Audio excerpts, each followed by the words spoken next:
All right, give it to me straight. Hi, I'm Katie. And I'm Scott. And that's Trace, and we're the Lowry Loft. Go ahead and hit the subscribe button below so you can be notified every single time we drop a new video to our channel. We really hope you'll stick around. So, the first point of this... Bye-bye. You leaving? Okay, he's leaving. So, we've been getting a lot of messages, and a little backstory. I found out on December 23rd that I have a level 4 nodular melanoma, and that kind of blew up our world in terms 2 days before Christmas. Hi. And obviously we have a 17-month-old, a redhead. You want to get down? Are you 17 months and a half? Go ahead, you can get down. Let him run free. We have a 17-month-old. We have a newborn baby who is 2.5 months old, and then I have a 13-year-old son. So December 23rd to find out, bye-bye, is no bueno. And since then, you know, my phone has been blowing up. We've been getting text messages and calls and Facebook messages. They want to know more. Everyone's been praying for us, and we're so grateful to you. And we figured that YouTube would be the easiest and fastest way to tell you guys what's been going on. So, it seems like December 23rd was a couple months ago. Yeah, but also seems like it was yesterday. So, all right, what did we do? We found out. And then we cried a lot. And then Scott decided, you know, he decided that he didn't like all the attention being on me. So he decided to have a bowel obstruction. Yeah, that was my reasoning. Yeah. For sure. I think bye-bye. He ended up in the hospital on Christmas for a bowel obstruction. And that kind of took our minds off of things because we were worried about him. Trace is playing the guitar. Play some beautiful music back there. Okay, so we had the PET scan ordered. I got that done. I tried to get it done December 30th, which was a Wednesday. I forgot about the first time. It didn't happen. So everyone's been waiting on these results because for a PET scan, if you guys don't know, you have to, the PET scan that I was getting done is head to toe because I have melanoma, and you have to do no carbs and no sugar for 24 hours. And that was really hard for me because I am breastfeeding. I have a 2.5-month-old baby. I'm actually exclusively pumping, and I pump 100 ounces of breast milk a day. Now, I think that, I mean, I'm not an expert, but I think that she eats more cake than any person like on the East Coast, at least for the last couple of weeks. Yeah. And more on that, because I feel like that could actually be a reason that this like turned so quickly, because cancer loves sugar, and I've never eaten so much sugar in my life. I'm eating sugar at like 2 a.m. when most people are sleeping. So the hardest part of the PET scan was the prep. So 24 hours before, no carbs, no sugar. And I mean, hello, I'm sitting right here. Like I eat this in one sitting. Just an abrupt switch to the carnivore diet. So I had to eat nothing else except for like protein. A lot of cheese.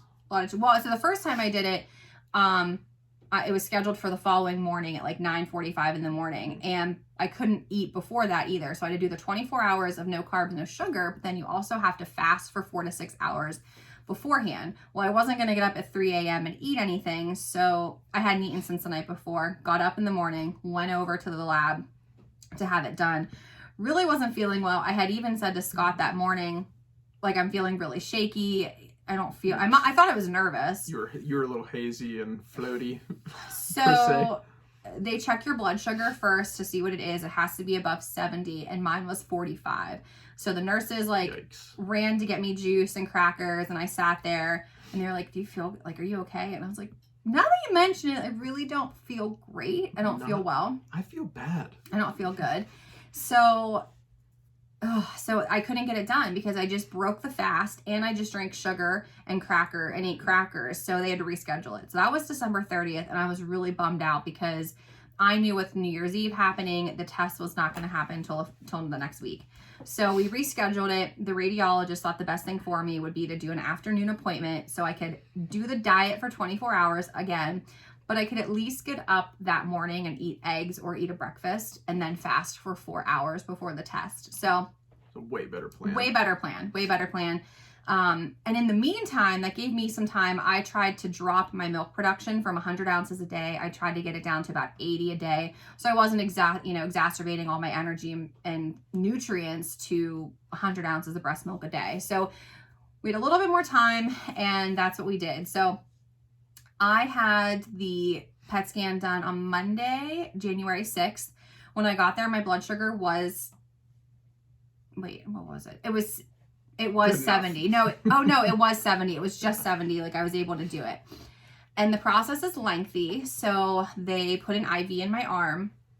And then I went into this room and they put this like radioactive sugar into an IV and injected it into me. They removed the IV because I wasn't going to get anything else into my arm intravenously. So I went into this little quiet room with a recliner and a lamp, and I sat there for about an hour. And they also gave me a bottle of water to drink with some oral medication in it that could, help light up on the scan. So after an hour, they came and got me. I went to the bathroom. I had to pee and flush the toilet twice. I went into this bathroom that said radioactive area, PET scan patients only, and did that. And then I got on the table. The table is just the machine is a CT machine, but it also can do PET scan. So it looks exactly like a CAT scan machine. And my scan took an hour from head to toe. They checked everything. And then after that, they had to recheck my blood sugar, and it was only 55. So I had to stay again and sit there and eat crackers and drink juice before I was allowed to leave. I wasn't allowed to leave until it came above 60. They just don't want you to leave. They don't need you. Like woozy. Plus, everyone really liked me. So I got that done. And then we waited. We waited until the following day. And then my doctor, Dr. Foncillo, called with the results. And said the words that we've been really just dying. That's not the right word. That we've been using that too much. Yeah, we were waited with bated breath to know, what are we dealing with here? Am I planning my funeral in the next couple of months? Am I stage 4? Is it terminal? Scary. Real scary thoughts. Real thoughts that at 31, you don't think you're going to be having. It had us completely thrown for a loop. And, I kept saying we were waiting for the best, worst news ever. And that would be stage 1. It would be a diagnosis of stage 1. So the PET scan revealed no metastasis in any organs or lymph nodes, which is great. It's great bad news, right? So we're not actually, so he said we're stage 1, and that's awesome. But I still have to go to Pittsburgh on January 13th because I still need to have a surgery to remove a bigger area where my mole was. Actually, and I'll show you guys, the mole was right here on my abdomen, right? It was right there, actually. So it's just this little spot right there. It's now a scar. When they did a shave biopsy, the margins didn't come back clear. So that meant the cancer, the melanoma is still in my skin. It could be deeper, could be wider. So we know that I have to have a surgery of bigger margins to hopefully remove all of it. But because of the initial size of the melanoma or of the mole, and there was some other markers on my pathology report that said it was level 4, the size of the mole.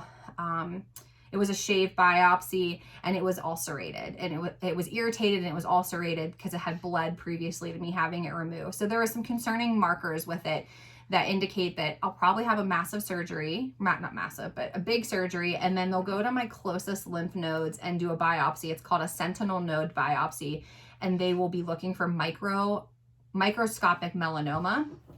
So even though the melanoma hasn't spread to my organs or anything like that, or my brain, it could still be living microscopically in my lymph nodes. And that's what we have to get the lymph node. That's the main concern. Yeah. And that's the biggest concern. So because of that, it sounds likely that I'll have a year of immunotherapy. Or I might have to have chemotherapy. We don't know that part of it yet, but we know that the surgery is not the end of the road for us right now.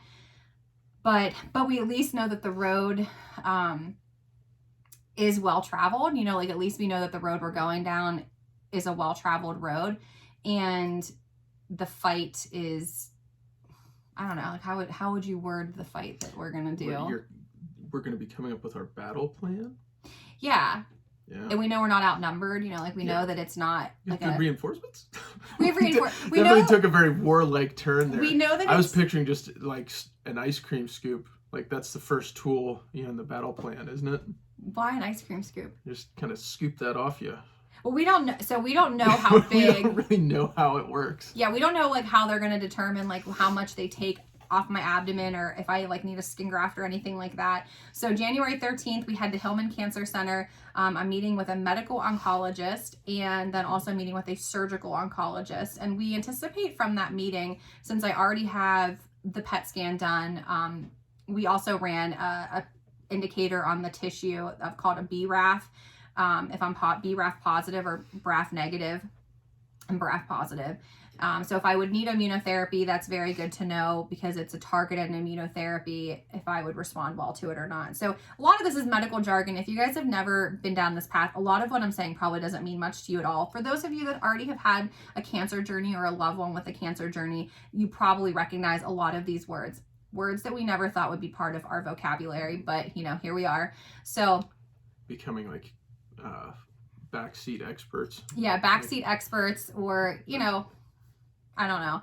So the couch quarterback. Yeah, the couch quarterback. So that's where we are. We really felt like this YouTube channel would be the best way for us to give you great information. It's not great information, but updated information about our melanoma journey. But also, we had already been planning on doing a YouTube channel because, just did a little swivel. It's not exactly what we were planning for the channel. Yeah, like we have so many kids. Our kids are very close in age, the little ones. And everyone's been really interested in like how the exclusive pumping has been going, tips and tricks for the breastfeeding that I've been doing. Sad to say that journey is going to end sooner than we anticipated because of the surgeries and the likely immunotherapy that I'll have to go through. But we really thought this would be a safe space for us to share with our family and friends.